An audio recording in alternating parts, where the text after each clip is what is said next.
కడప జిల్లా బ్రహ్మంగారిమఠం మండల కేంద్రంలోని పాతూరు కొత్తూరు గ్రామంలో స్థానిక ఎమ్మెల్యే పుట్ట సుధాకర్ యాదవ్ చేతుల మీదుగా నూతన ప్రభుత్వం పెంచిన నగదును లబ్ధిదారులకు అందించారు. అనంతరం వారు మాట్లాడుతూ వితంతు, వృద్ధాప్య, వికలాంగుల, ఒంటరి మహిళ పింఛన్లను పార్టీలకు అతీతంగా అర్హత ఉన్న ప్రతి ఒక్కరికి అందించాలన్నారు. గత వైకాపా పాలనలో వికలాంగులు కాకపోయినా, వృద్ధాప్య వయసు లేకపోయినా ఆధార్లో మార్పులు చేసి పెన్షన్లు తీసుకుంటున్నారని వారందరినీ గుర్తించాలని ఎంపీడీఓకు తెలియజేశారు.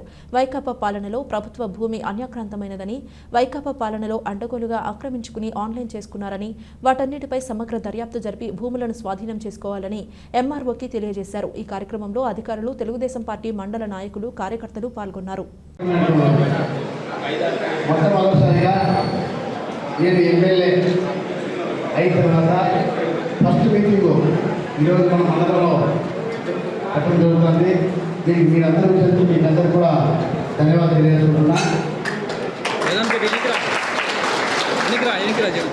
మన మండలం మన సొంత మండలం అని చెప్పి నేను ఎలక్షన్లో ఛాన్సార్లు చెప్పడం జరిగింది. దాని ప్రకారంగా మన కార్యకర్తలందరూ మన మండల వాసి ఎమ్మెల్యే కాకూడదు అని చెప్పి పట్టుబట్టి సుమారు 4,000 మెజార్టీ తీసుకొచ్చారంటే చాలా శుభపరిణామం.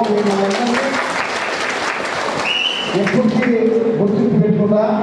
మన మండలం కూడా చాలా వెనుకబడిపోయిన మండలం.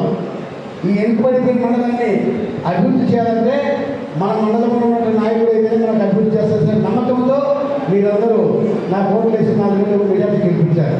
దాన్ని ఖచ్చితంగా నేను సాధిస్తా, ఖచ్చితంగా అభివృద్ధి చేసి చూపిస్తానని చెప్పి మీకు అందరికీ హామీ కూడా ఇస్తున్నాను.